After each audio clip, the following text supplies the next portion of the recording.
débat politique en RDC atteint aujourd'hui un seuil de préoccupation tel qu'il frise l'indécence intellectuelle. Au-delà de la rwandalisation insidieuse de notre agora nationale et de la loi de l'omerta qui bâillonne les consciences, voilà que surgit aujourd'hui de la bouche même de notre élite politique un flot d'incohérences sidérantes, allant jusqu'à théoriser l'idée d'une rébellion démocratique. On cherche à demander à la SM23 d'être démocratique. Sommes-nous tombés si bas que nous confondons désormais l'insurrection armée avec une procédure constitutionnelle? Soyons sérieux, la RDC évolue depuis les élections chaotiques de 2023 dans une zone grise de supraconstitutionnalité où la légalité arrachée supplante la légitimité bafouée. Cette brèche historique ouverte par un scrutin de voyer a servi de matrice au retour même de l'AFC M23, lesquels prospèrent sur le faille institutionnel que nous avons collectivement laissé se creuser. Dans le même temps, Kinshasa abrite également un président de la République qui n'a pas hésité à menacer l'architecture républicaine pour assouvir ne serait-ce que son obsession de vouloir changer la Constitution. Une posture dangereuse, déraisonnable et foncièrement anti-républicaine et antidémocratique. C'est alors face à cette tentation présidentialiste, une rébellion a choisi la voie des armes, prétendant dresser une digue contre la dérive autocratique.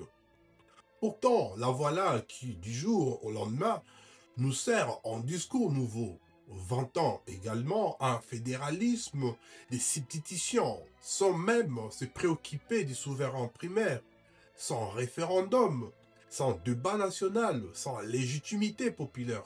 De quoi parle-t-on exactement? D'un projet politique ou d'une concurrence de prédation? Veut-on changer la République ou simplement changer des prédateurs à sa tête? À ces rythmes, nous risquons de déshabiller Saint-Pierre pour habiller Saint-Paul. Substituer une illégalité à une autre, remplacer une dérive centraliste par une aventure séparatiste érigée en désordre en solution. Il est impératif que les deux camps, le pouvoir comme la rébellion, cessent leur fable héroïque et expliquent clairement au peuple congolais ce qui se joue réellement dans leur bras de fer.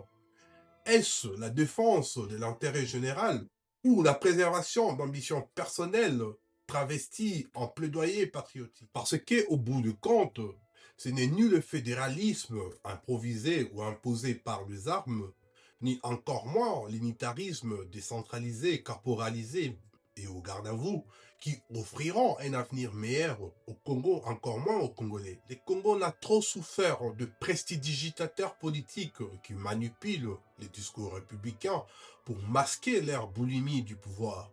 Voilà pourquoi nous demandons aux Congolais de rejeter collectivement et unanimement tout projet qui exclut les souverains primaires. Ce qui sauvera la République démocratique du Congo, c'est un État qui assume sa verticalité, une élite qui renonce à la duplicité et un peuple redevenu souverain réellement, pas symboliquement. Vous invitons à rejoindre la 3R et ensemble, bougeons les lignes. Rejoignez-nous, soit par conviction ou soit par obligation morale, car l'avenir de la République démocratique du Congo en dépend. Que vive la République, que vive la 3R, que vive la rupture, que vive la refondation, que vive la troisième voie, que vive le peuple congolais et que vive notre constitution. Personne ne touche à notre constitution, bien que les débats sur le fédéralisme peuvent voir le jour. Oui, les débats sur le fédéralisme peuvent voir le jour. Il n'y a jamais eu de bons moments pour faire quelque chose politiquement. Mais sous une seule condition, il faut associer les souverains primaires. C'est à lui de décider sur le destin du Congo. On ne peut pas lui imposer ce que veut l'homme politique. Dressons nos fronts, longtemps